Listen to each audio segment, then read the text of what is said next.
what is this? The second evening session. You know, who's speaking? Do you have a question, a comment? Go ahead. Okay. So this is one of the evening sessions from my point of view, of course, discussing the FS2 competition that is upcoming. Of course, right now, you have the ability to go into the VidCruiter platform and start practicing in that platform according to the document that you received confirming that you were going to be admitted to this stage of the competition. So as long as you went back and said, yes, you wanted to take part in this exam and recorded interview, you should have access to the platform where you can practice using the technology. You can practice what it looks like, how to get comfortable with it. And I very much encourage you to use this time to practice as many times as they will let you. Because when the actual interview is presented to you and you have to do it, you get one shot and that's it. When you have the writing exercise, you have one shot and that's it. So practice ahead of time. Does anybody want to comment on what their experience was like with VidCruiter? Oh, thank you for putting that information in the chat. If you look in the chat right now, it shows what the elements are that are being evaluated on the recorded interview versus the written test.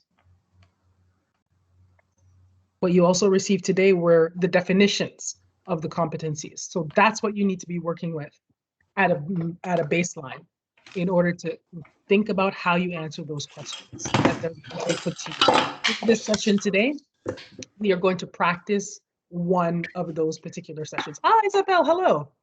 Please go ahead, Isabel.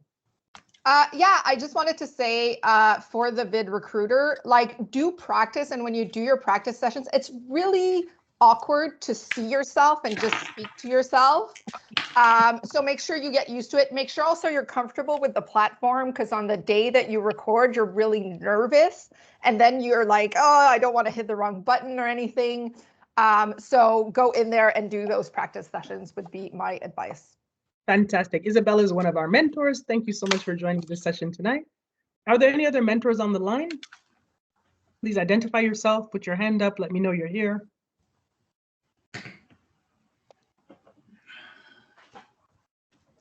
All right, there's some questions in the chat. I'll address those as we go forward. Okay. Okay, any other questions? How are people feeling at the moment? What is it that you're nervous about? What do you want us to talk about tonight? I have some ideas already, but I'm very nervous. I have some ideas already, but I also want to test the room and see how you're approaching these things. If you have anything in particular you want to talk about, please put it in the chat or raise your hand and you can say it orally.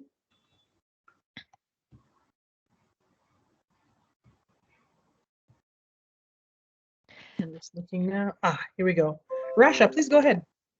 Thanks, CJ. I guess one thing I'm kind of nervous of in terms of dividing my preparation time versus, you know, knowing the competencies and studying those carefully, and making sure I have a good understanding, and then preparing examples of how I've demonstrated those competencies in my work and making sure they go with the STAR structure. So I'm kind of, you know, trying to find that balance between preparing, because I guess we really don't know if it'll be give me a time when you did this or it'll be here's a scenario. Right. So I'm trying to kind of balance both. I would imagine that in the written section, the knowledge section is they're going to use that as a jumping off point for you to create something hypothetical, because there's no reason for anybody who's not been in the department to have anything at all, to have done anything at all with the department's international priorities. Do you see? Like that's a bit strange. And again, remember, this is a competition that's open to the entire public service. It's not open just to Global Affairs Canada employees. So why would there be an expectation that you would have had anything to do with Global Affairs Canada before now? It doesn't really make a lot of sense. So if I had to guess, I would think that that knowledge question is going to be, here are some of the priorities of the department, and we're going to ask you a hypothetical. Perhaps in the analytical thinking or reasoning section or whatever it's called, they might ask you something in your past. When did you have to do something?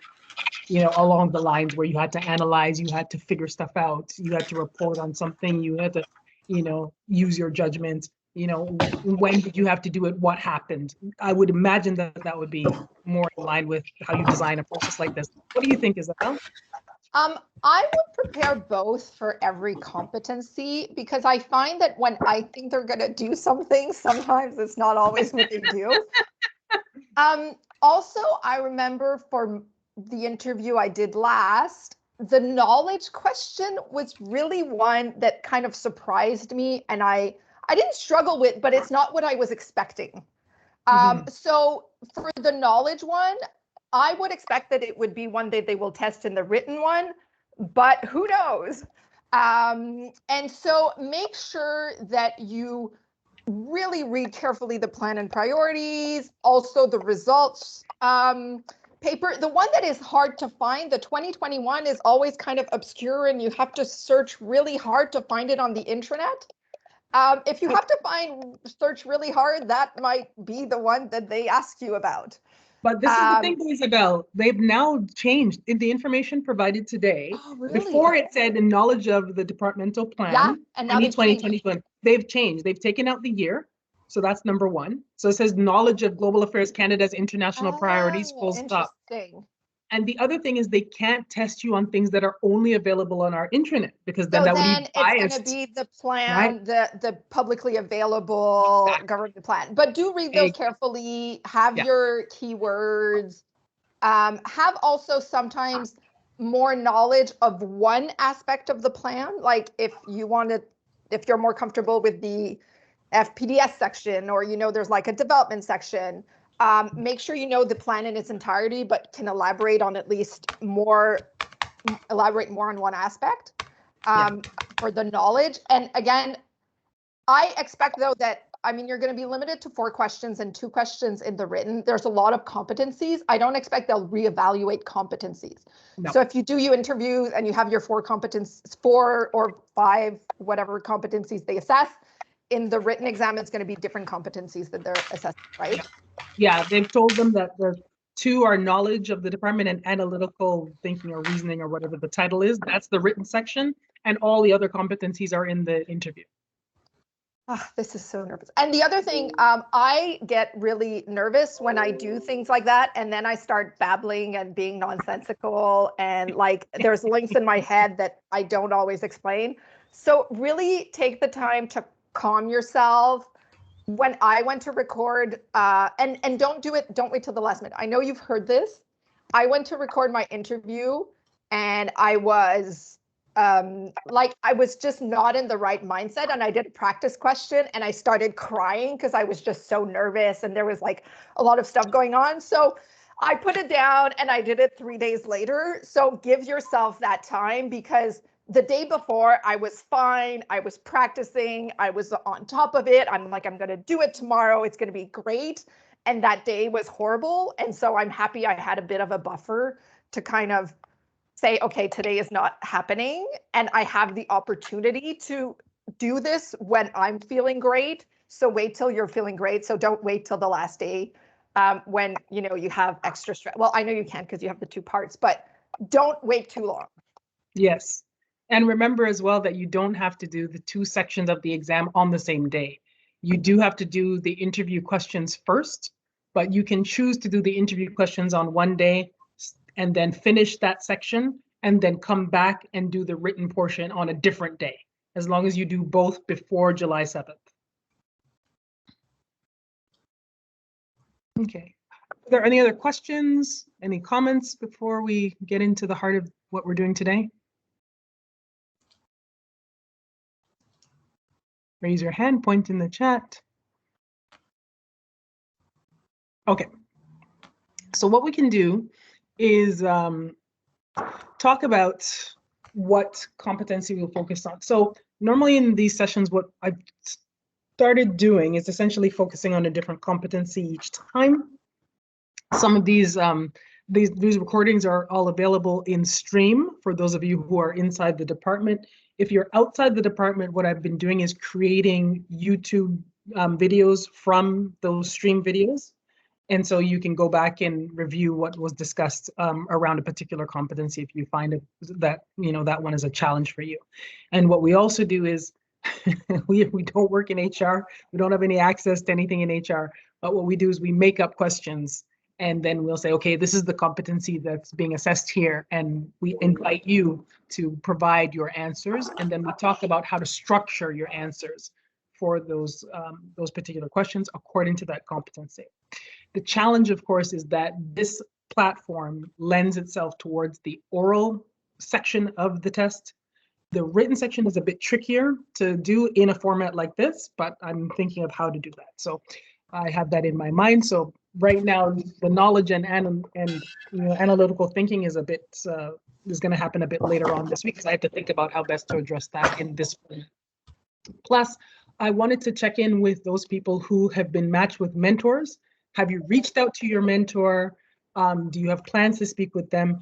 Speaking with your mentors is one way as well that you can get practice, not only on the interview portion on strategy, but also on the writing style. So you can prepare written answers to short questions and have your mentor guide you through to say, okay, this is how you can improve. This is that's not so clear and what have you. So those of you who have been matched with mentors, do you want to comment on that?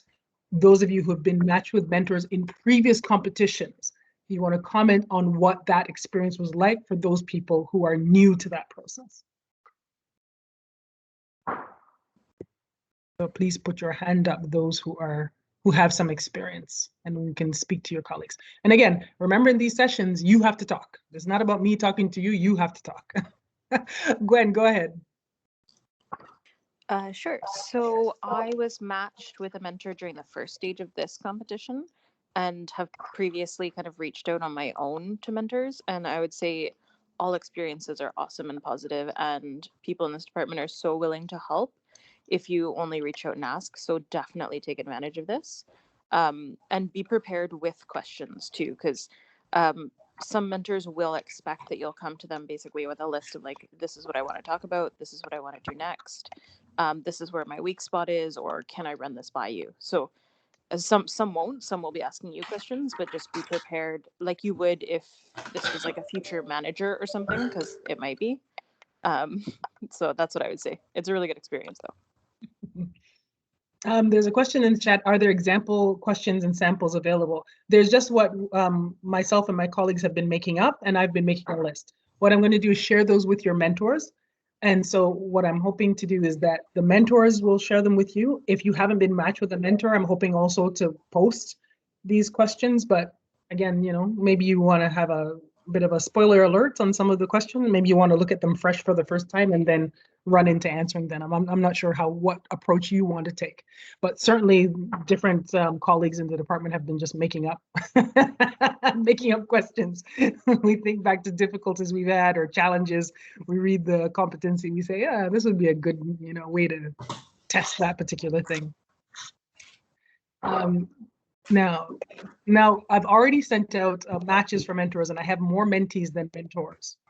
This is also a terrible time of year for this competition to be happening because it's rotation season. So a lot of people who would ordinarily be very, very not just willing, but available to assist the applicants, they're simply not available right now because they're in the middle of pre-posting training. They're packing up their houses, they're leaving post, they're going to post. So this is just really a tricky time of year. So those of you who don't have mentors and still want them, you can certainly let me know. I can't make any promises at this stage, but at least we can get together, perhaps a group of people, and we can say, okay, maybe we can do a group session or something of that nature. But if you don't let me know that you're interested in this, I won't know. And so if I don't know, I can't help. Makes sense? Anybody else want to comment on mentorship, how to get the most out of that, what to do?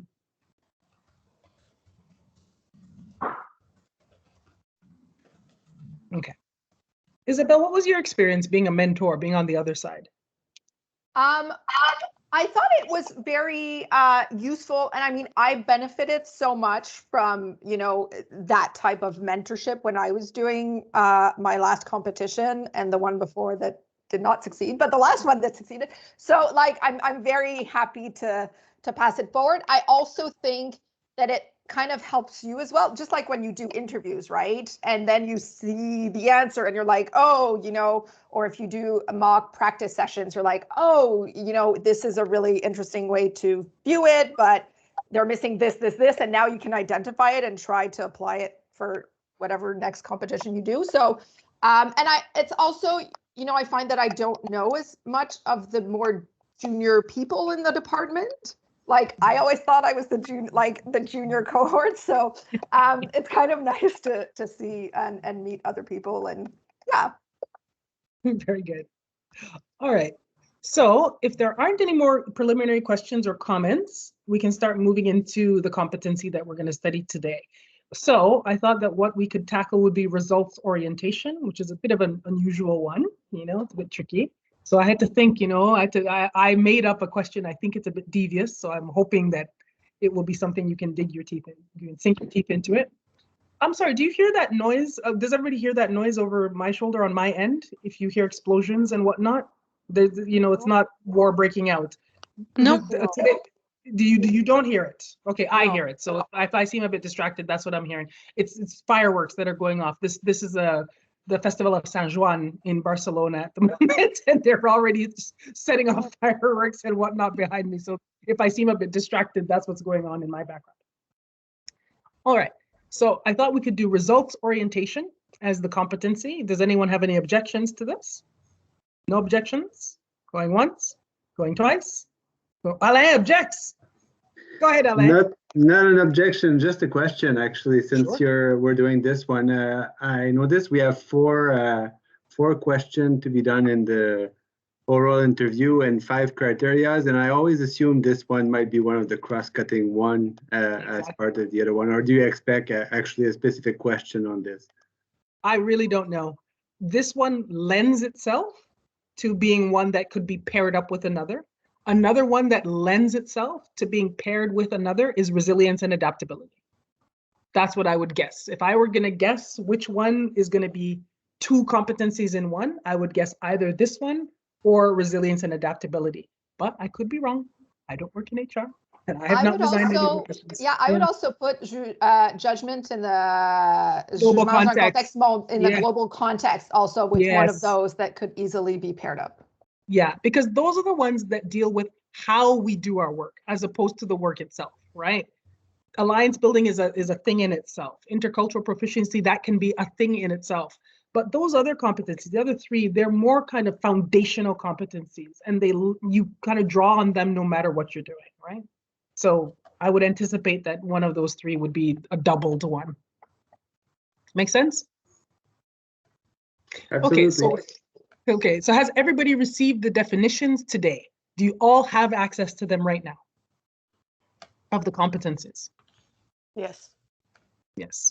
Do you have them with you right now? Because what we'll do is we can post them in the chat window for those people who don't have them. I do. Okay, can you post results orientation? Yeah. In the chat window, please. Thank you.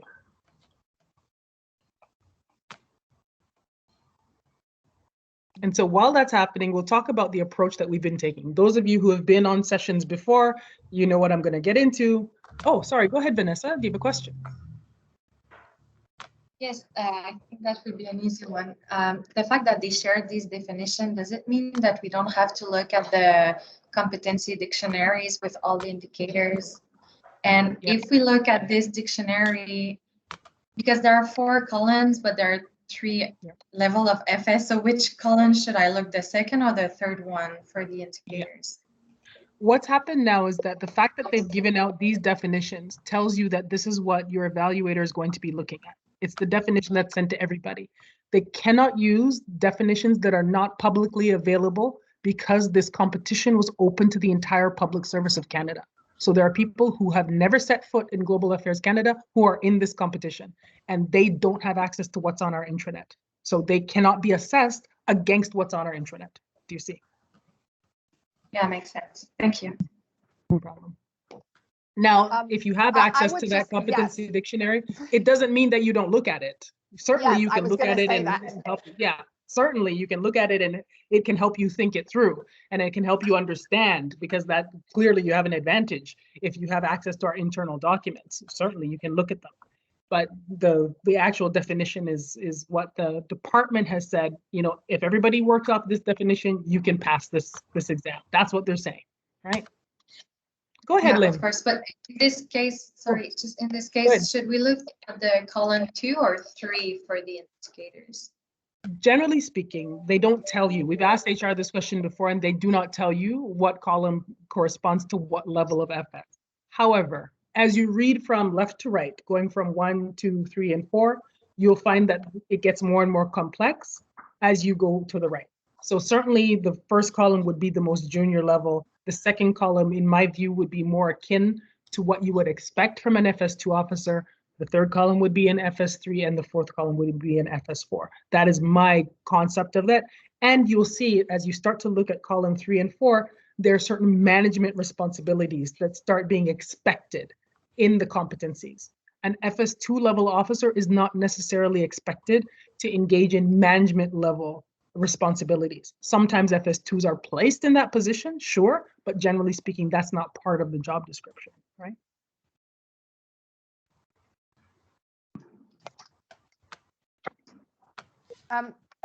On that, I would just like to say that just because your answer is being evaluated at the kind of FS2 level, the situation might not put you in an FS2 level situation.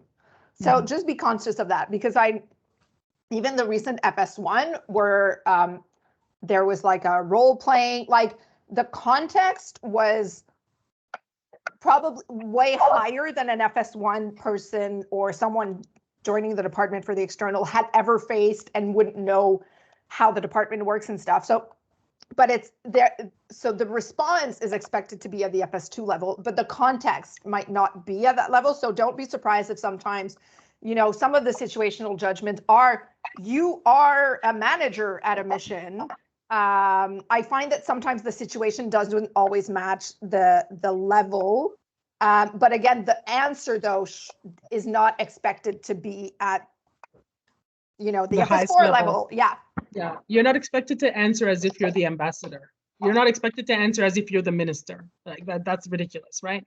You're going for a job as an FS2 officer. You're expected to demonstrate that you are competent as an FS2 officer, that you have those competencies, you know what to do, and you can be trusted to do the job of an FS2 officer. That's what you're trying to demonstrate. So if you have access to some of those definitions, certainly you want to show that you can do that 2 level, but if you can show even that you have some elements of the 3, that certainly cannot hurt you. That makes sense? Okay, go ahead, Jérôme. Hey there, bonjour tout le monde. I would just note, I actually just saw that. I thought too that we had only been sent the French version, but if you look further in the paragraph, there's the English version. I guess either orally or in written form, we'll kind of go back.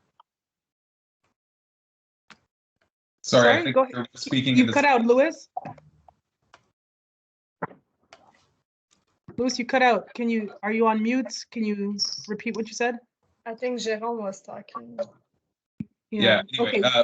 I'll continue anyway. My point wasn't about. I just wanted to answer that question quickly. But it looks like the competencies definitions that they sent us are the exact same as the GAC dictionary the definitions that you have as a chapeau at the top of each competency. So I wouldn't necessarily like discard totally the GAC dictionary, because they might assess, you know, in detail against the actual level 1, 2, 3, and 4. But text is the exact same definition as they use at the top of each competency. But 2 things there. 1, remember that in the competency dictionary, there were 4 competencies there, and you have 6 in this competition. So there were 2 that were never defined in that competency dictionary. That's right, yes. The second thing is they cannot assess against what they have not given you, because that gives an unfair, that's biasing them, this competition, in favor of people who have access to the competency dictionary. So they actually cannot assess you against points that are not provided to you. The only thing that the competency dictionary now with those columns can do is help you kind of flesh out more what that chapeau means, right? What they're looking for, but they actually can't say, oh, well, you didn't put points in, from column 3 if a person outside the department has never seen this. Right? If they're going to assess you, they have to provide it to you.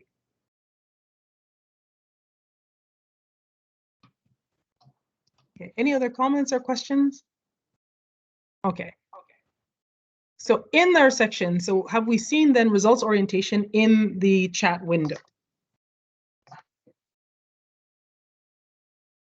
Everybody see it there?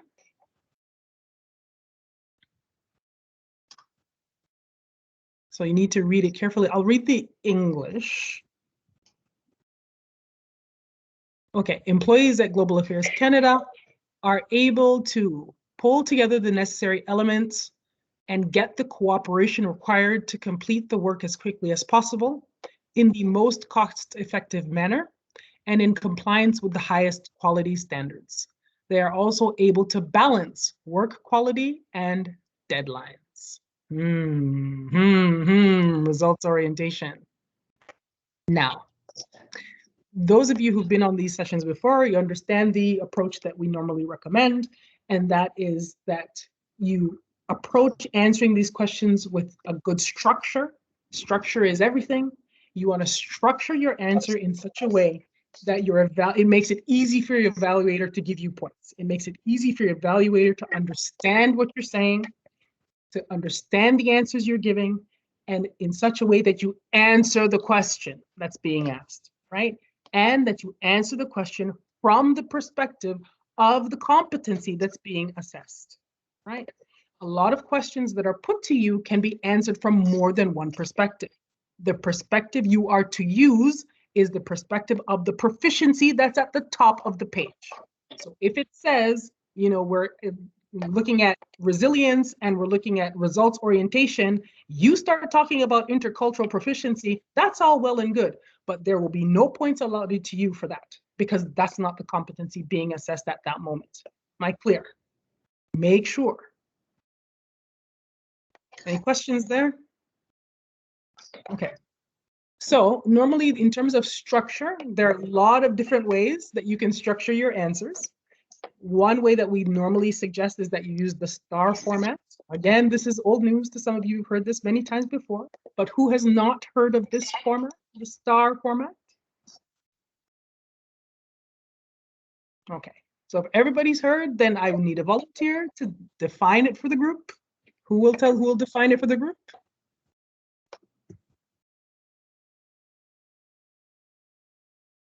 Come, raise your hand. Somebody needs to.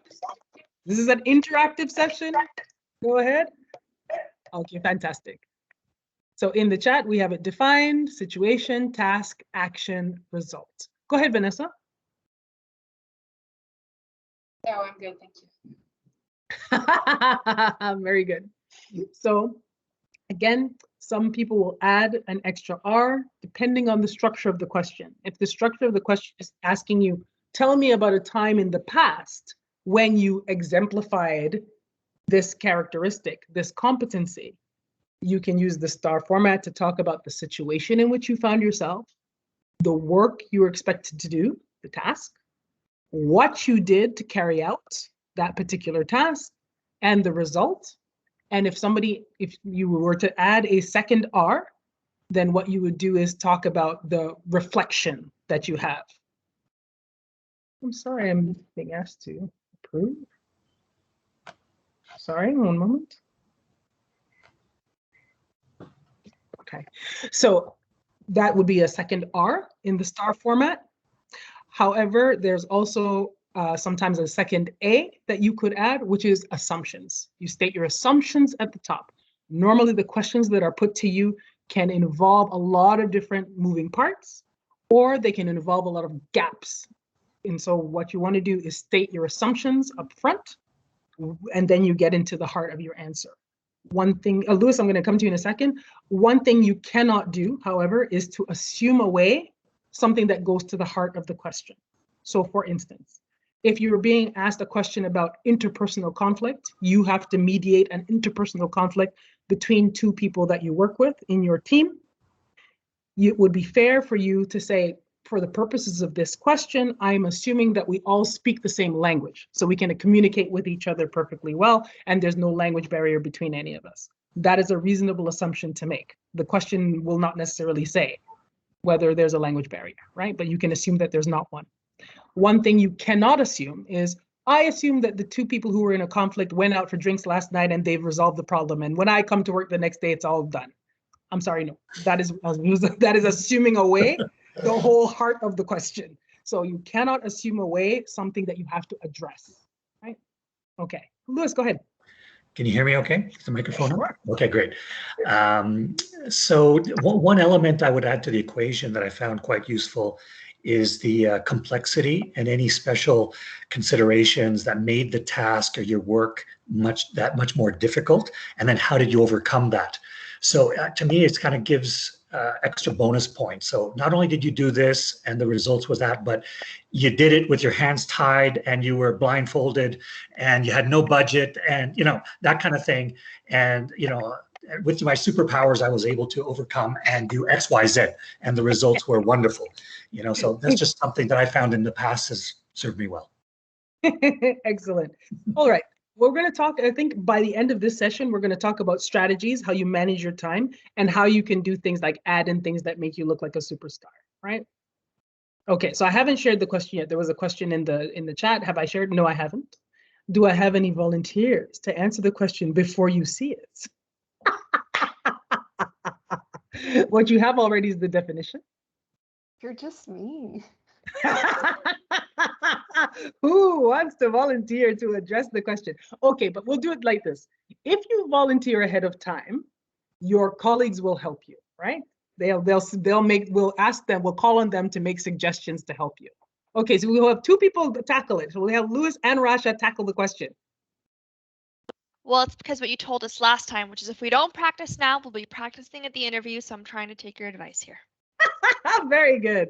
Okay, so the two of you are going to practice, and everyone else on the line, you're going to help them. So we're going to show them the question, they're going to read the question, and they're going to start answering right away. And then we're going to say, okay, stop. And we're going to go back, and we're going to read the question again. And then we're going to start looking at how we structure an answer. And then we're going to comment then on how we would flesh out the answer, what point of view you might take on this particular question. Because the questions are designed that you can answer them a number of different ways. You can answer them a number of different ways. They're not actually looking for the resolution of whatever problem is in the question. Don't fall into that trap of trying to resolve the problem in the question. What they're looking for is your answer to the question that they're asking you, right? That's it. All right, so I'm going to post it now. Go ahead, Isabel, while I go and find the question. And I just wanted to say good job, Rasha, for volunteering. And I think that's one of the hardest things of interview prep, especially if you create like a little study group or even with your mentor, is being vulnerable, or even people that you work with that you're like, oh my God, I'm answering this question so bad. They're going to think I'm an idiot. And so be vulnerable because that is how you improve and people won't think less of you. I've answered questions so poorly in my prep, and that's how you learn. So don't be afraid to be vulnerable with colleagues. Absolutely. And you know what happened, what we're going to talk about your first reaction here, because we can anticipate immediately what your first reaction is going to be, because this is the first reaction that everybody has whenever they're dealt with an unfamiliar question. So we'll talk about that. Don't worry. So here I'm just pasting the question here. Unfortunately, it's in English, so I'm sorry, my Francophone colleagues. You'll have to deal with the fact that I write better in English than I do in French. Okay.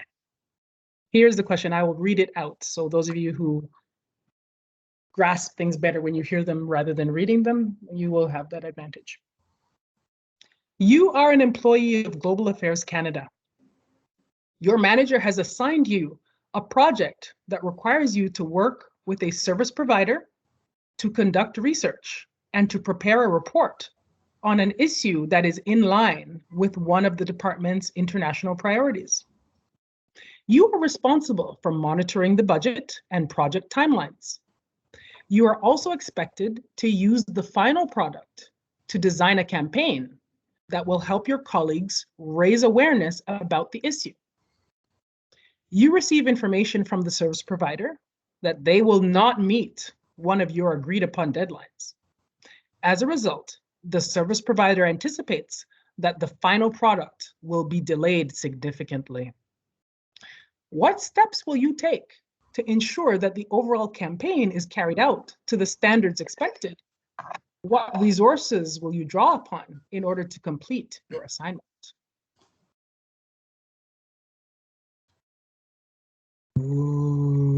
Okay, so this is where I regret raising my hand. And what did Isabel say? Vulnerability? Okay. But you don't have to have a fully structured answer. You can actually just start saying what you think, right? Go ahead. Yes. So I think, so number one is we're being looked at to answer from a results orientation, and looking at the competency dictionary. The thing that they're likely to look for is that I'm pulling what I need, I'm cooperating where I need, I'm quick, I'm not using resources to a level that's not appropriate. And then I'm managing the quality of the work and the deadlines. So for the first question of what steps I would take to ensure that the overall campaign is carried out and the standards expected, I think one thing to answer is what we do with the service provider that has not met the deadline, and considering different options. Do I look at a different service provider? Do I, is it okay if the deadline's late? What's the timeline for this campaign that we're trying to launch? Where's the time pressures here, and where do we have flexibility?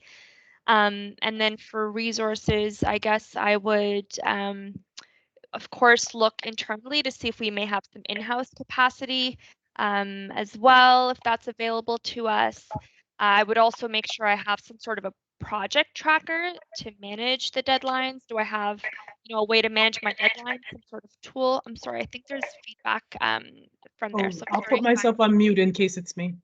I'm sorry if I'm not clear, but I would look at, do I have a project tracker to help me manage this project? Do I have someone helping me manage resources? And am I communicating with my manager? Because these will obviously be approvals that are above my pay grade when it comes to resources.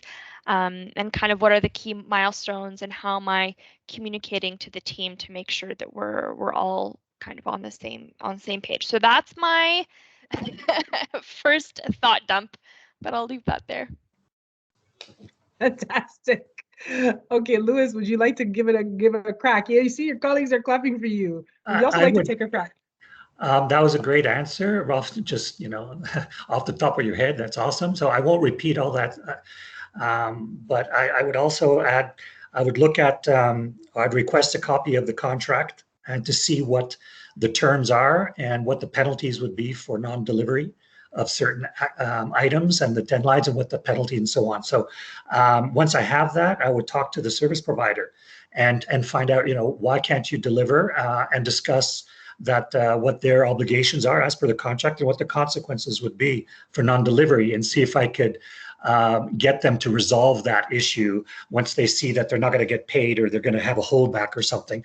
So that's one way. I would also consult headquarters, the geographic perhaps, or the equivalent of common services at Post, and to get some advice on how to manage that from a contractual client service perspective.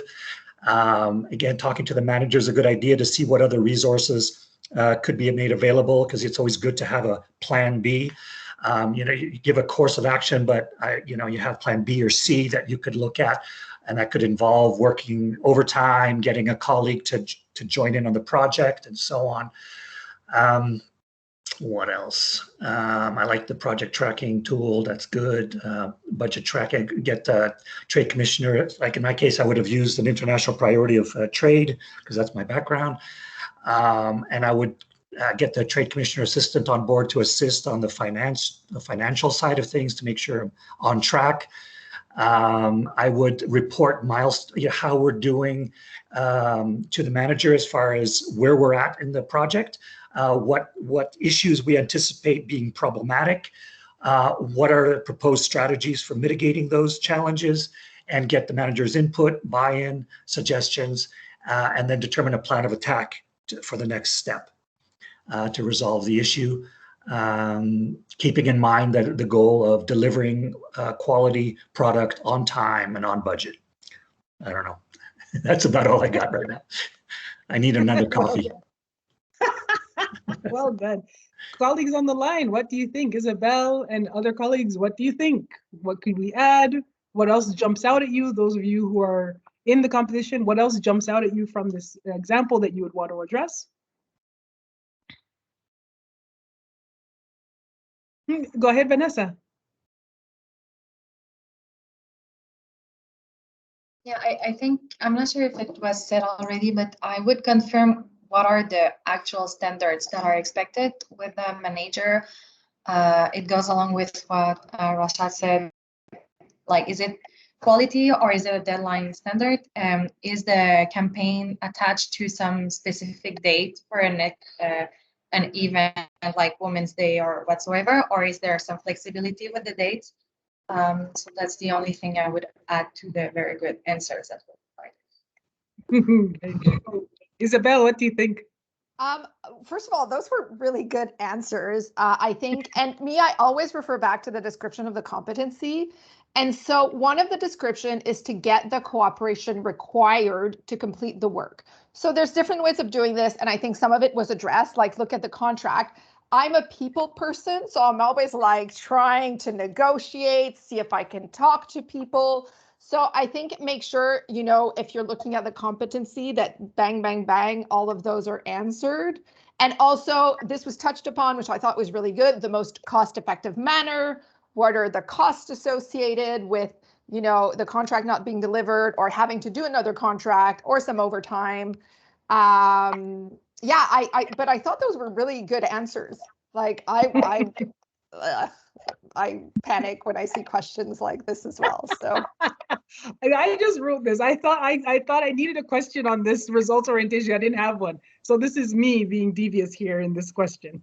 Just the length of it gave me heartburn when I read it. Well, that's it, right? These questions are long. Some of them are really short when they say, tell me a time when. Those ones tend to be short. But if it's a situation like this, where it's a hypothetical, they tend to be long and they tend to have a lot of different pieces. And part of, well, we'll talk about your strategy as you go into the test, right? And this is how I want you to look at this.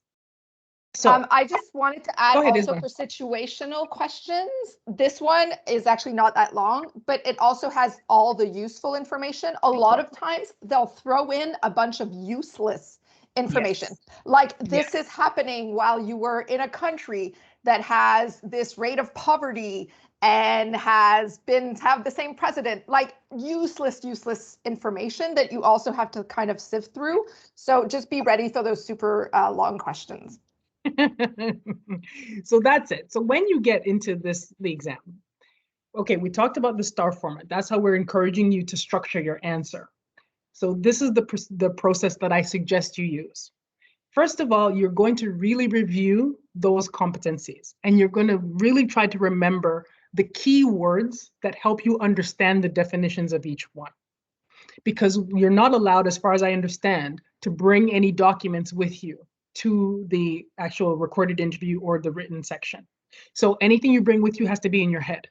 So in order to remember what the elements of the competency are, you're going to have to go over it and then come up with the keywords that really capture the essence of the competency, right? So that's what you bring with you. So when you open up the VidCruiter and you see the question, it will tell you the competency right at the top. So right away, the first thing you do is jot down your keywords for that competency that you brought with you in your head. So now you say, okay, whatever I'm answering from this perspective, this is the point of view that I have to use to attack this question. Then you read the question. You read the question and you do what our colleagues have done on here, which is to say, okay, these are the things that jump out at me. And these are the things I need to make sure to address. And already I have ideas of how I would address the problem or how I would tackle it or how I would answer the question. You jot those things down as well. You just start writing, right? Because you have 10 minutes preparation time, right? So that's how you use it. Now, What people do tend to do at this point is they start crafting their answer. Again, people have on this calls have heard me say this before. I want you to resist that temptation.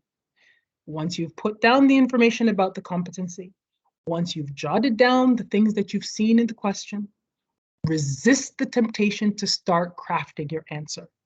The thing to do at that point is to stop, go back, and read the question again. Read the question carefully, read it slowly, read it out loud. Read the question again. Make sure that you understand what it's saying. Make sure you haven't made assumptions about what's not there, what's not stated. Make sure you understand the question that is being put to you, the question that you need to answer, right? Make sure you pick up on any nuance that is in the question as well that maybe you missed the first time around. Go back and read the question again. So for the purposes of this exercise, we're going to go and read the competency definition again, and then we're going to read the question again. We're going to read it slowly, right? So let's go back up. I'm scrolling back up in the chat. Sorry, I'm going to read the English of the competency. You can follow along and read the French as well. Employees at Global Affairs Canada are able to pull together the necessary elements and get the cooperation required to complete the work as quickly as possible in the most cost-effective manner and in compliance with the highest quality standards. So there's a lot there. One, it's that you're able to pull together the necessary elements. So what's buried in that definition? You have to be able to identify what those elements are, which ones are necessary and which ones aren't. Then you need to be able to get the cooperation required to complete the work as quickly as possible. Again, what's buried in there? It means that you can't go it alone. Results orientation then says that you have to work with other people, right? That's why you need cooperation, to work together. For what? For the common goal of getting the work done as quickly as possible, in the most cost-effective manner, and in compliance with the highest quality standards. Normally, they talk about this as the triangle. It's the time, time, money, quality triangle, right? Normally, if you really want to make sure you have one, you're going to have to give on the other two, or at least on another one of the sides of that triangle. So if you want something fast, it's not going to be cheap. If you want something where you would spend very little money, the quality is probably going to suffer, right? If you want something really high quality, it's probably going to take a lot of time, right? That's normally what they talk about, this triangle, right? Of time, money, and quality. But notice those three elements are here. So you, as a results-oriented FS2 officer, have to keep that triangle in mind, because the very last sentence of this competency says what? They are also able to balance work quality and deadlines. Well, what does that say?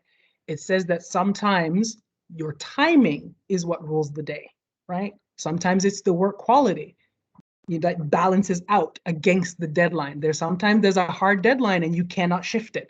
So what do you do to maximize the quality when you can't shift the time, right? That's what's buried in that competency. Is that clear? Yeah, make sense? All right. Let's see, I'm going down now. Okay, oh good, there's a great question there from Rapalco. Should we state the assumption that this situation is at headquarters or at post? Fantastic. Is there an intercultural proficiency element to this question? Okay, Falco, you've asked two questions, really good. We're gonna go back up to the question, we're going to read it again. Well, this is excellent. Number one, we're gonna talk about the assumptions that you can or cannot make in this question. So we're gonna address that right now. Number two, is there an intercultural proficiency element to this question? Let me ask you, does that matter? Falco, you have to answer me. It depends. It No, but depends. I think it depends if it's in the proficiency that is being evaluated. There you go. See, so Falco, if you're going to spend time talking about intercultural proficiency issues on a question that says at the top, it's measuring results orientation, and that's it. That's well and good. But now you've spent part of your 10 minutes talking about a proficiency that's not being measured here. Okay, so the questions will be labeled with the proficiency they're testing? That's it. Wow. So the proficiency is labeled right up at the top. That's Okay. why most of the questions can be answered from different angles, but they tell you which proficiency they're measuring, right? So really make sure Okay. you focus there. And we'll talk about what happens if you have extra time. You can always throw things in if you have extra time, but really make sure you answer the question from the perspective of the proficiency that you see at the top of the screen. Okay, I have another question regarding assumptions, if I can put it in. Sure. As part of my answer, I would explain that my approach to project management involves setting buffers. Can I state that in my assumptions, that given that I'm managing the project, I would have set up a buffer which then can be maybe traded for a deadline extension, or is that too much of an assumption? Because we're focused on the situation now. Well, let's look at what the question says and see where you have some room to assume. Yes. Okay, so let's sounds go good. back and, okay, we're going to read the question really closely now. We're going to go step by step. Okay. You are an employee of Global Affairs Canada. What's the first thing you're going to assume? First thing, what competition are you in? You're an FS-02, whether at post or at HQ. You're an FS-02 officer. That's the first thing you assume, right? You can't assume that you're the head of program or whatever it is. You're an FS-02 officer. The other thing as well is that you wouldn't assume that you're in a different stream. You can assume that you're the administrative assistant. That's not what's being assessed here. You're the FS-02 officer, right? So that's the first thing. Where are you? Does the question say? Notice it doesn't say. Yeah, so you could be at headquarters, you could be in a regional office, you could be, at post overseas. It doesn't say. So, because again, read the question carefully and see if there's anything that contradicts you. But if there's nothing that contradicts you, then you can say, for the purposes of this question, I'm going to assume that I am in this location. If there's nothing in the question that says where you are, and there's nothing in the question that suggests where you should be, then you can say wherever. You can put whatever location down you want. The question is written in this way, where you could reasonably say you're at post or you're at headquarters or whatever, right? Make sense? Okay. What's the next two words? Your manager. What does it tell you? You have a manager, right? You're not alone. You have a manager, right? Your manager has assigned you a project that requires you to work with a service provider. Remember again, part of the competency says what? You have to cooperate with other people in order to get results. So right away, this is somebody with whom you're going to have to cooperate because you are required to work with a service provider, right? This is not something you can do on your own, whatever it is. You're required to work with a service provider to conduct research and to prepare a report. So two things. Conducting research, preparing a report on an issue that is in line with one of the department's international priorities. Which one? Does it say? Well, obviously not, right? So you are free then, if you want it, if it helps you, to assume that it's an international priority in line with something with which you're very familiar. So if you're a trade officer, you can say, I assume that the issue is in line with the department's trade priorities, if that helps you, right? I assume as a development officer that this research and the report is in line with the department's development priorities, whatever, if that helps you, right? But we're going to keep going in the question and we'll see. So the service provider is conducting research and is preparing a report. You are responsible for monitoring the budget and the project timelines. So two elements of that triangle: the budget, how much money is being spent, and the deadlines, how much time is being spent on this, right? You are also expected to use the final product to design a campaign that will help your colleagues raise awareness about the issue. So this, whatever the service provider is providing you, is a building block for your next stage of work, which is going to be what? The building block for your colleagues who are going to do something else. So what does the question tell you? You have colleagues. You're not alone, right? So this is where you're seeing the chain. The service provider provides something, you design something, your colleagues take it and run with it. That's the chain. Right? So you receive information from the service provider that they will not meet one of your agreed upon deadlines. So what does this tell you? It tells you that you have already set a series of deadlines with the service provider. So Falco, this is where your point comes in, right? It says right in the question that you have built in certain deadlines, right? The service provider is gonna blow one of them. As a result, the service provider anticipates that the final product will be delayed significantly. Let's read that again. As a result, the service provider anticipates that the final product will be delayed significantly. My question for you, will the project be delayed significantly necessarily? No. Is that something to keep in mind? Yes? Okay.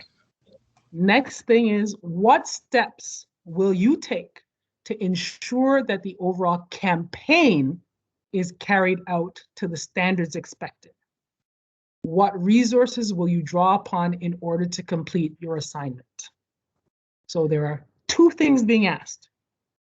One, you have to focus on the campaign, which is the end result of this series, right? The series was research and this report. You design a campaign, right?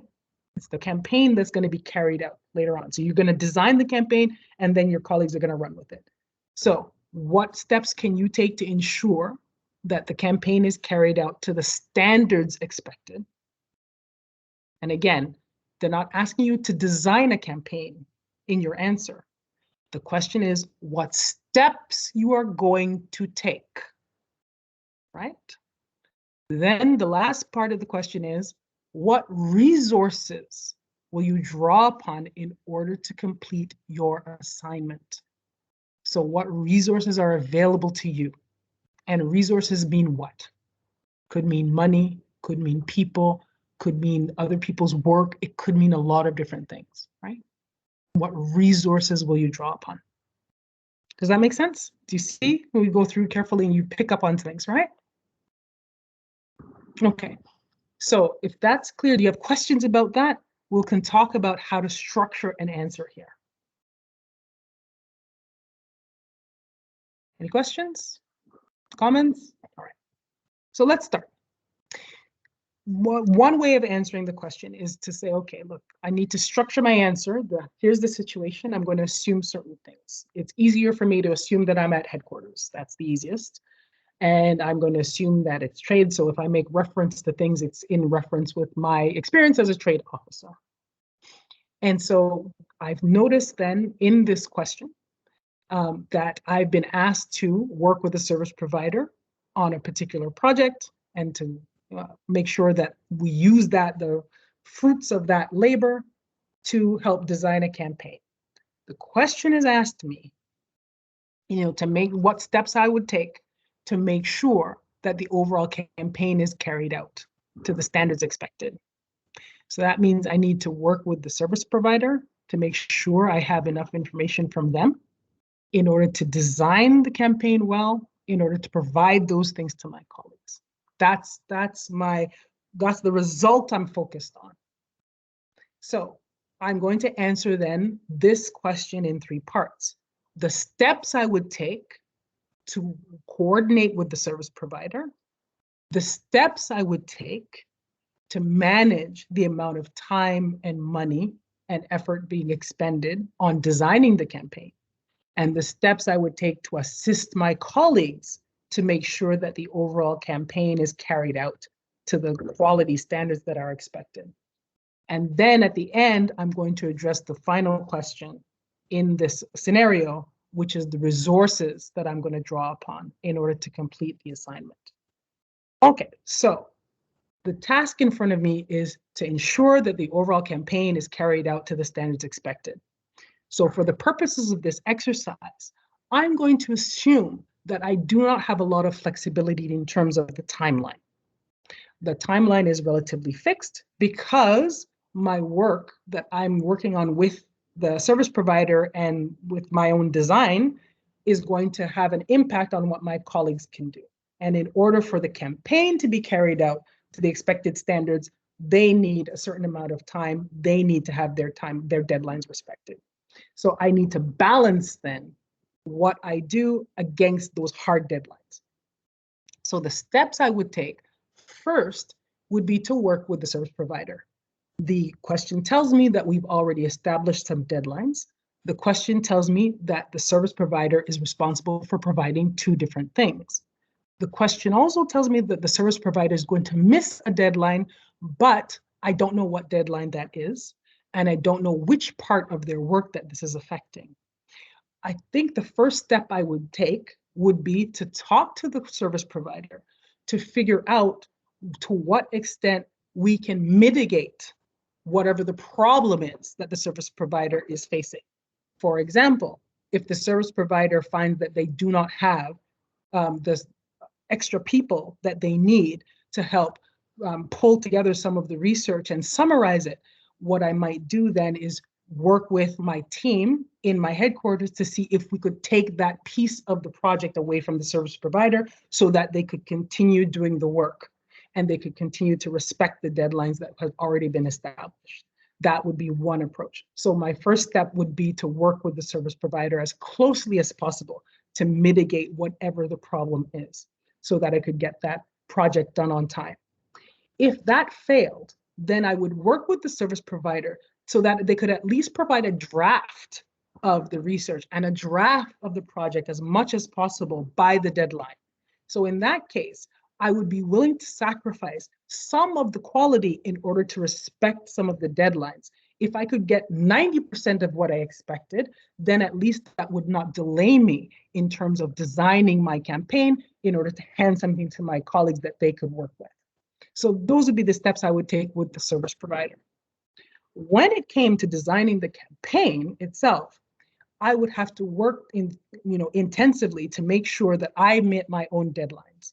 If my service provider problem affects me, then what I would do is talk to my manager immediately about the problem and speak to the manager about how I could adjust my own timing. Perhaps there might be some overtime that I could run if my manager would approve that kind of budget overrun in our department. Then I could work on making sure that my design meets the standards of quality by the deadline, if we could give a bit on the budget. What I might also do is ask my manager if other people could help work on the project if I needed to. So instead of me trying to design the whole campaign by myself, perhaps I could get some assistance so that, again, we could respect that hard deadline that I have assumed is the most important thing to respect in this question. And then the third thing is what steps I would take to ensure the overall campaign is carried out. In this respect, I would have to work with my colleagues to make sure that the campaign that I'm designing is in line with what they would expect in terms of an FS-02 officer, in terms of the quality, the targeting, something that would be most useful for them. So what I would do is build into my timeline when I'm working with the service provider and working my own section, I would have to build into my timeline time to speak with my colleagues who are going to be using the work to ensure that I'm on the right track, to ensure that I'm providing them with what they need, and also taking their feedback and using that perhaps to work with the service provider to modify what it is that they're researching and to modify their final product if necessary. So that's how I would focus on making sure the overall campaign is carried out to the standards expected.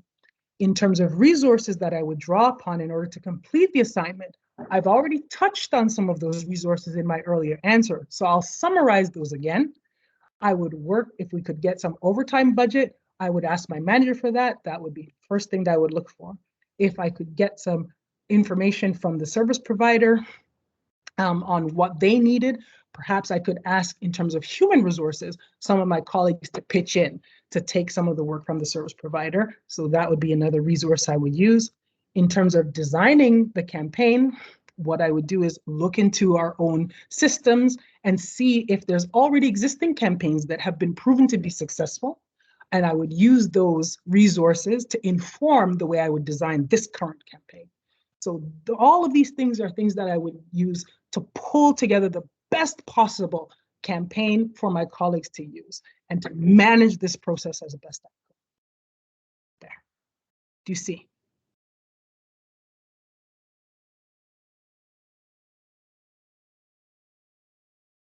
Do you see how that was how the structure of the answer helped go through? Because part of this thing, it's not just the answer that you give. The answer that you give is wonderful, but the answer that you give also has to flow logically. And that's why we encourage you to use that STAR format, because it kind of imposes on you a logical flow. But the other thing is to go back to the competency, pull out the information that's there. Go back to the question, pull out the information that's there, and you make reference to it in your answer. And then you do what we call signposting. You tell the evaluator what they're going to hear. So that's what guides them through your answer. And they're not surprised by anything that you say in terms of the topic. They might be surprised in terms of the content, but in terms of the topic, they're not surprised because you've told them ahead of time. It's like traveling down the highway.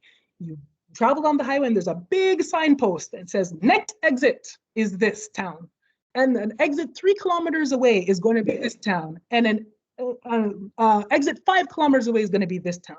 So you have to do the same when you're giving your answer. You say, look, this is where we're going. And the first thing I'm going to talk about is this. The second thing is this. The third thing is this. Okay, here's the first thing that I talked to you about. I mentioned it already. Here it is. Here's the second thing. Here's the third thing. And it's important then to talk about, this is what I would do. If they ask you what steps you would take, you're going to refer to the competencies, right? If they ask you what steps you're going to take in a particular situation, they want to hear what the steps are. So you're going to signpost it. Again, you're going to go back to the competency. You're going to say, I'm going to cooperate with my colleagues as much as possible. What does that look like? Well, these are the steps I would take to cooperate with my colleagues.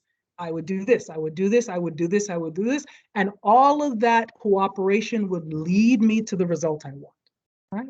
If they ask you what process you're going to do, these are the steps in the process I would take.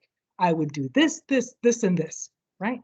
If, for instance, one of the things in this question is, I'm going to design a campaign. If they asked you, what steps would you take to design a campaign? You say, well, I would draft something really effective. Well, how, right? How would you, right? Well, first things first, I would have to find out what the point is of the campaign. I would have to talk to my colleagues. I would have to talk to my boss. I'd get some guidance on what to do. And then I would draft the first draft. And then I would go back and I would show it to my colleagues and ask them if this is in line with what they needed. And, I would try to hew as closely as possible to what's been successful in the past. They're looking for those step by step. So you have that headline and then the step by step, and then you summarize it again at the end. That make sense? Any comments there? Any questions there? You make it. Go ahead. Hi, thanks. I'm not sure if it was covered or not. I missed tiny bits, but can we assume it's kind of like the old in-person interviews, and if we forget to say something at the end, we can just kind of go back and review and say, oh, when I talked about this first step, I would also do this and discuss this with the service provider? Yeah, absolutely. That's a great question. So you're going to practice some of these questions ahead of time. You're going to practice what it's like to answer within 10 minutes. Notice, I didn't say you're going to practice a 10-minute answer. I said you're going to practice answering within 10 minutes. So what you should do is shoot for answering within, say, 7 minutes, right? Because what you want is to try to get yourself concise enough where you've answered the question within, say, about 7 minutes. And that gives you a bit of buffer. Because what you do at that point, right? You say it right to the camera. You say, I see that I have about 3 minutes left in my time because the timer's ticking right at the top of the screen. I see that I have about 3 minutes left in my time. I'm just going to take a moment to reread the question and reread the preparatory notes that I made and just make sure that I've covered everything I want to say. And then you do that. You read the question again, you look at your notes again, you see if you've missed anything, and then you say, okay, now that I've had a chance to review this information, I would like to add something more. Right? So that's where you weave things in. You address something that you maybe have left out, or if you wanted to pull up an example from your previous history, you can say, I had a situation like this before, and this is what helped me to understand what resources I really should be drawing upon in order to complete an assignment of this nature. And so that's why I would rely on these kind of resources more than others, because this is what's going to get me to that place where the result is the most cost-effective, but balances out quality while still respecting deadlines, right? And you go back again to the competency. That's how you manage these questions, right? Yes, there's a question in the chat. It says, if you're at question 3, you cannot go back to question 1. So your 10 minutes to answer question 1 are 10 minutes for question 1, and that's it. Once you move on to question 2, you cannot go back to question 1.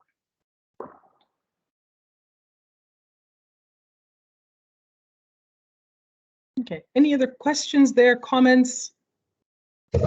What else would you have noticed in this? How else would people have answered this question, or how would you have approached it? What else would you have picked up on? Because you're never going to get everything in a question. You're never going to catch every nuance. It's impossible. That's why when you do that first read through of the question, you really grab the things that jump out at you. You grab the things that seem most obvious, most evident to you, because those are going to be the heart of the question. Right? Those are going to be the main things that practically guaranteed you have to address. It's when you go back and read a second time that you make sure that you really understand what the question is, and you really understand how it is that you want to approach your structure and how it is you want to approach your answer. Okay, go ahead, Sylvie, and then Lynn.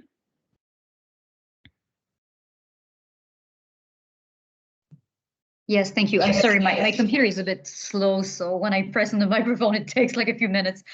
Okay, so actually, well, congratulations, you did a fantastic job. I saw a comment there saying, you're hired. I was about to write a comment saying, can you just put a blonde wig and just pretend you're me and just do it for myself, and I will pay you good, but that's the joke answer. In a scenario, like I remember Isabel just mentioned earlier that sometimes they throw you information that's kind of throwing you off, and like as a candidate you think, oh my God, everything is so important, I have to address everything. So let's say we take the same scenario, and instead of what is written now, it says you are an employee of Global Affairs Canada working in a country, a bit like the scenario you presented yesterday, like working in a country where there was a change in policy, and they are a change in direction, and the new government or the new people in place are not very fond of, or are not necessarily aligned with, or anyway with Canadian values.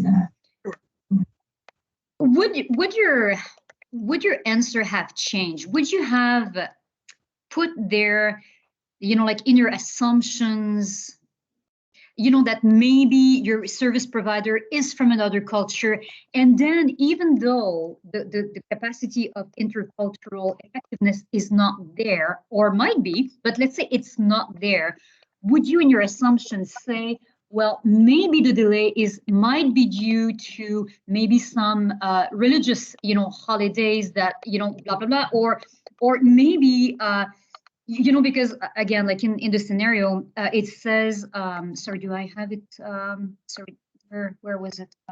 Yeah, I think they're going to miss a deadline, right? Yeah, but there was a sentence where it says assumes, or sorry, where is they anticipate. Yeah. So in another culture, what does anticipate really mean? So like, would you reformulate your response to basically, like as you mentioned, like step 1 is you collaborate with your partner and basically clarify what is the assumption, like what is he basing his assumption on, like trying to understand, like does it have to do with the culture? Anyway, sorry, I'm talking too much, but I think you know where I'm going with that. Or would you think, well, it's kind of irrelevant. It's like they're throwing this off, like throwing this in the question to throw the candidates off, and we can dismiss this part. Like, how would you handle that? Most of the time, I would say that the first read through gives you the meat of the question, the most important elements of the question. You're not going to catch every nuance necessarily. And even if you did catch a nuance like that, you have to address it. It's best to address it from the wording of the results orientation competency. So let's say it says, there's these cultural, say it's a cultural event that's happening, and because of the cultural event, the service provider thinks that, they're going to miss the deadline, right? Instead of saying, well, it's important to be interculturally sensitive and start answering from that proficiency, remember what the results orientation competency says. It says you need to coordinate with people, right? So you could say, look, instead of trying, the service provider and I had agreed on these deadlines ahead of time, and now they're telling me that this cultural event is going to might derail the deadlines that we've already agreed upon. So what I would do is sit down with them and get more information, coordinate with them with their schedule, and see if there's a way that we could work out the schedule so that they could respect the deadline. If they can't, in terms of the deadline is, just unreasonable from their point of view. Is there something else that we can do to come to some kind of accommodation?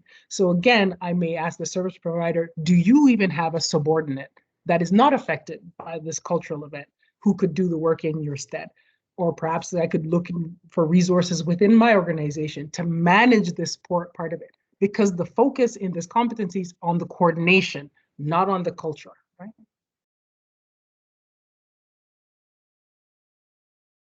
Yeah, thank you. Yeah. Lynn, go ahead. I think you had a question before, unless you no longer have it. No, I still have it.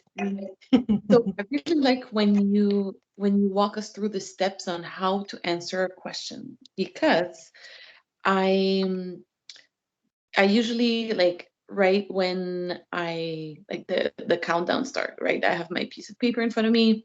I write star on it, I got my columns going, I read the competency and I'm like, okay, I have this weird acronym that probably only me understand, and I'm like, okay, LTR, blah, blah, blah. So I get it going. But last time during the FS1 competition, what happened is that visually my notes, I was like, whoa, I've got way too much on there, because I want to have the star approach because it worked for me in the past. But also, I need to make sure I answer all the questions. Yes. So do you have any tips, I'm sorry, guys, I'm a detail person, but I was like, maybe I should use a color code now, or I don't know, maybe I'm really overthinking this, but Sure. I think I need to work on how to organize my notes better.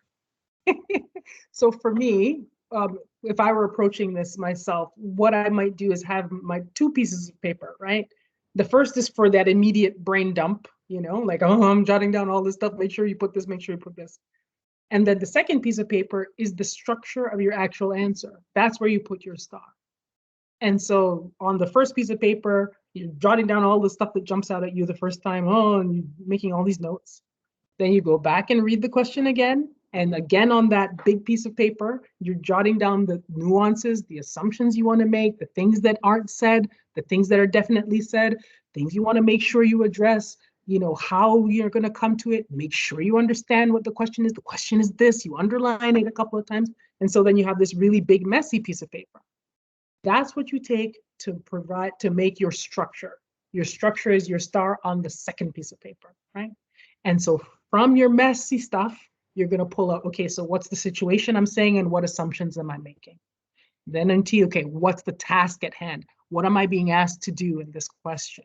And what question am I being asked to answer, right? And then your action is, these are the steps I'm going to take to answer the question from the perspective of the competencies. And then you highlight exactly which competency, which keyword you're going to make sure to hit as you're answering each part of the question. And then the result, that's where you sum it all up. This is where they're actually evaluating your ability to communicate orally. It's that kind of summary, right? Where you show that you understand why you do all of this. The reason you do all of this is because this is what's required from an FS2 officer, right? That's the reason. And the reason that we do all of this is because we are all in our own way contributing to the mandate of our Department of Global Affairs Canada. That's it. We're all part of a big machine, right? And each of us plays our part. That's the idea. You see, go ahead, Rasha. Go ahead, No, Rasha. this is super, super helpful.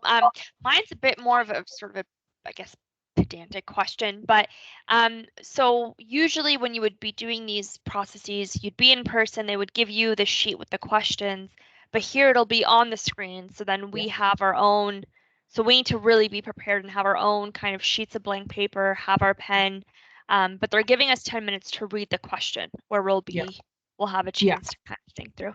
Okay, so that's something that we'll just, I just find it harder because I used to like to have the question, be able to highlight it and kind of work with it and number it, but I guess it's just something to be mindful of is, we may need to use a blank paper and actually write these things down. So yeah, because that's the situation in which you're going to find yourself, unfortunately. Yeah, there's some people who exactly, recruiter, what can you do? Yeah, and actually have someone in front of you. Yes, that's the thing. Now, of course, the platform is open. Please, when practice, like looking at your own face.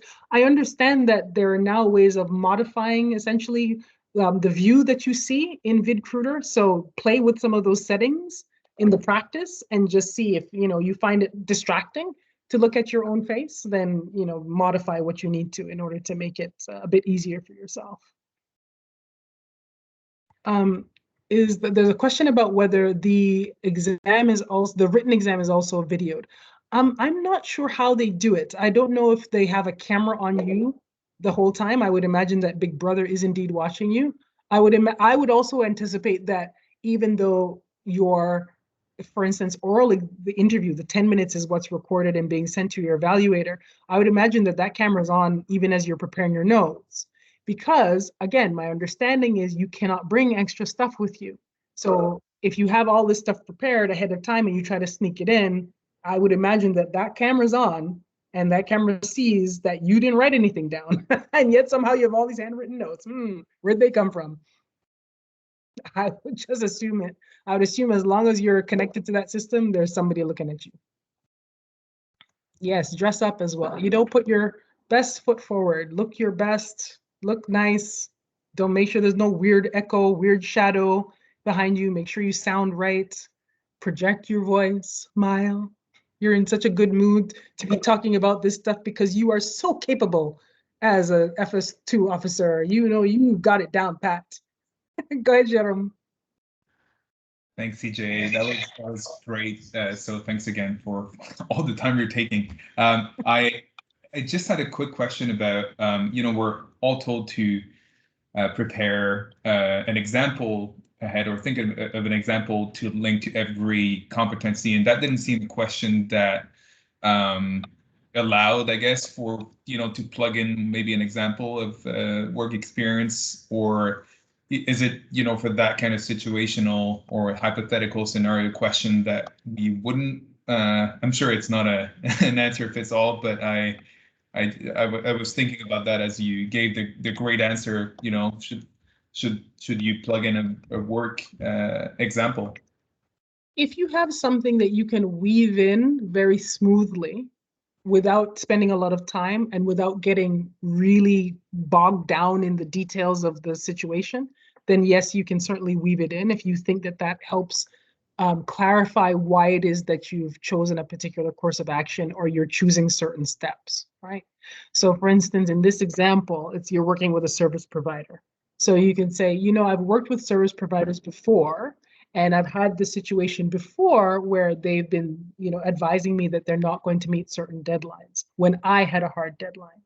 And in those situations, what I found, it was best to sit down with them and talk about, well, what was already ready, because most of the time they had already started to work on the project, and maybe it was one piece that could be hived off from the rest of the document, and I could get all the rest of it on time, right? Maybe it was just one element that was missing. So in this situation, one of the steps I would take would be to see, well, what exactly is it that has gone wrong? And is it something that could be eliminated from the overall project so that, 90% or 95% of the project could be delivered on time, and we could find a workaround for the 5% that was still outstanding, right? That's how you'd weave in it.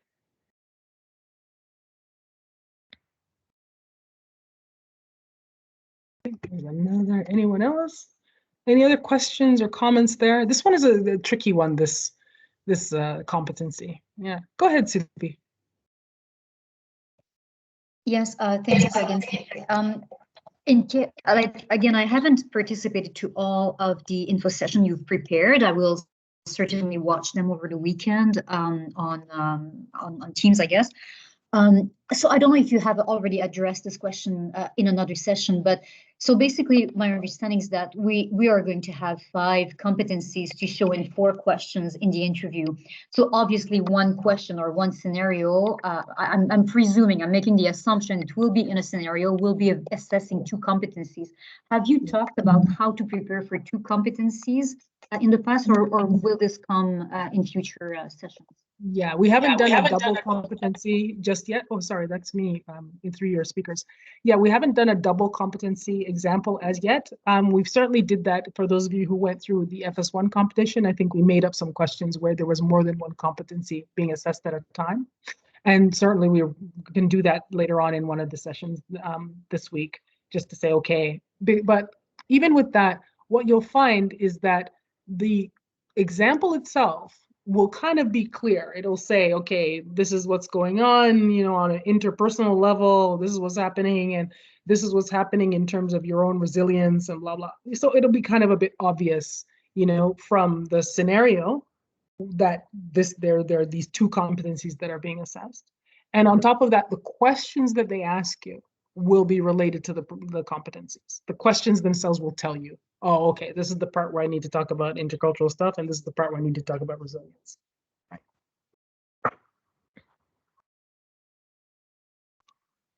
Make sense? Any other questions or comments? How you feel now?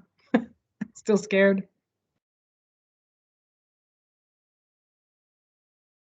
Was that helpful as a way of guiding you through and helping your evaluator essentially, guide through your particular answer? Go ahead, Sharikwa.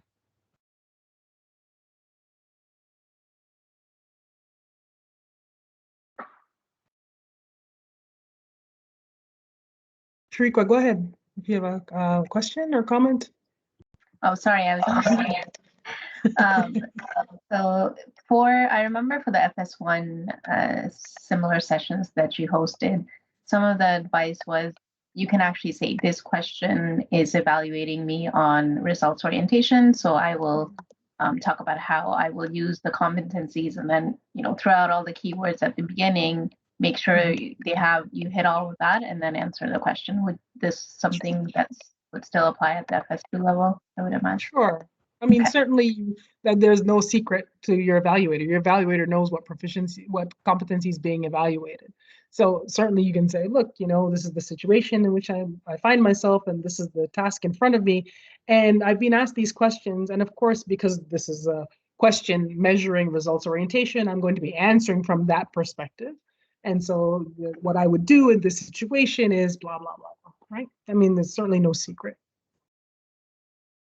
Okay, perfect. It's not like it's going to rub some of the evaluators the wrong way or anything. So, well, check the boxes and move on. No, it's also too how naturally you refer to those things, right? You want to be able to review those competencies in such a way that the elements become part of you, right? And you're like, okay, I get it. I get what this competency is about. I get it. This competency is about working with other people, and it's about managing that triangle. How much time you spend on something, making sure you hit your deadline. The quality, making sure the quality is high, making sure we don't blow the budget totally. That's what this is all about, right? And we got to focus on making sure we get the job done. That's it. That's what this competency is, right? So everything I'm talking about has to do with that. Great, thank you. Yeah, let's see. Any other comments or questions? Anything else that's on your mind? Anything else that was unanswered in this session?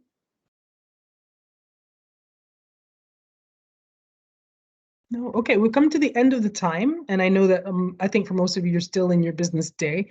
Don't want to take up more of your time than necessary. So if anybody wants to stick around, you can certainly do so. If you need to leave, you can certainly step off the call and carry on with the rest of your day. Okay. CJ, juste pour clarifier, donc pour l'examen écrit, on ne peut pas apporter des notes ou des Oui. éléments de recherche qu'on a fait avant? Autant que je sache, non. C'est interdit, autant que je sache. OK. Wow. Yeah, work on your memory. Yeah. Yeah. And then also Thanks. when they were talking about developing examples from your life, some questions may be in that vein of tell us a time when, tell us a time when. And the thing to do is to look back in your own history and look back over your own resume and think of kind of really good examples that touch on a lot of competencies as much as possible. And that way, whatever the question is, you can use that one example for different competencies, right? So for instance, if they said, tell us a time when you had an intercultural conflict, you know, or tell us a time when you had to display resilience and adaptability. Well, you might give an example where you were working abroad and there was a terrorist attack in the place where you were, and you had to still carry out your work, even while finding that people had all these different different cultural reactions to the terrorist attack, right? And you had to manage that. So that would be a big example that would touch on more than one competency, right? And then you can throw in business orientation. It's something like that. Think about the kind of rich experiences that you've had where you could approach your own experience from different aspects, from different angles that are described in the competencies. Yeah, but I meant for the written exam. Yes. Part. Yes, the written part, it's going to be those two. It's going to be knowledge of the department's priorities, and it's going to be analyzing whatever it is, analyzing and thinking things through or whatever it is. So those are the two competencies that are assessed in writing. Yeah, but for this part, I guess we can bring some notes, because if we've done some research before, I don't think they expect us to know all the thing by heart. Oh, I don't know. Yeah. I don't know. I would suggest you read through the material that you've been given and see what they tell you. Okay. Don't guess, you know, or see what they tell you. And or if you're really, really concerned, send a note to HR and say, what's really the rule here? Okay. Thank you. Yeah. Any other concerns, questions? Intercultural proficiency. Okay, here we go. Russia says, the intercultural proficiency competency is one I have trouble wrapping my head around the competency. I know it intuitively, but what are they looking for? Okay, so that competency is actually saying about how well do you manage working with somebody whose history, assumptions, thought processes are different from your own, right? So sometimes, you know, it's you who's the fish out of water, when a lot of times we have this when we're at post, because you go into a culture that's totally different from your experience and you have to adapt to it. Or how do you manage when your job, for instance, might be to promote Canadian values, when sometimes those values are not shared by the place where you are, or shared by the people with whom you work, right? It's how well do you manage that clash of cultures that oftentimes arises in our work. That's what they're looking for. Do you understand, for instance, when you may be making assumptions about the culture you're in that maybe are not borne out by fact? Or to what extent are you being willing to adapt to the situation in which you find yourself? At what point do you understand that, you know, there's a limit to how much you can adapt? You know, there's a limit. You got to know where your limit is. Sometimes it's a personal limit, sometimes it's a work limit, right? You cannot, if you, for instance, Canada has no death penalty, and so Canada may be advocating in another country that they should eliminate their death penalty. Well, if you go over there and now the people there are saying, yes, we should be killing people as much as possible. You know, the thing to do to say, well, you know, let's respect the culture. Yeah, let's have the death penalty here and in Canada. That's not necessarily the way to go, right? It's where's the line? Where do you line? How do you manage then the clash of cultures, the clash of points of view, while being respectful of the people that you have and demanding that some of that same respect for yourself? How do you adapt yourself? I love the example, for instance, for those of you who follow basketball or who are from Toronto, you know the experience of the superfan, right? Supervan, now what's his name, Navid, I think is his first name, where he came from a country that very different from Canada. And when he came to Canada, he wanted to fit in, right? He wanted to manage, his new home, and he wanted to, get involved with what people were doing. And when he arrived in Canada, very shortly thereafter, Canada got its first NBA basketball teams. And of course, he was in the Toronto area. So he decided that he was going to learn as much as possible about this game that he didn't know anything about, basketball. And he was going to follow the home team, not just as a way of understanding his new country, but also as a way of having something in common with the people around him, right? That was how he adapted himself interculturally. Well, this man is famous now for never having missed a home game of the Toronto Raptors. And he has now been inducted into the Basketball Hall of Fame, the first time a fan has been inducted into the Basketball Hall of Fame.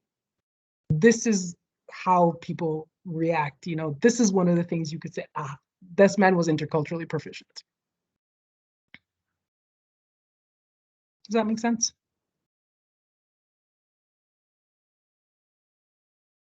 Okay. All right. So if there are no further questions or comments, what we can do is draw this session to a close, and then we can resume in a future session. All right. Thanks so much, everybody. Good night. Thank you, CJ. Thank you so much. Thank Thank you so much. you. Take care.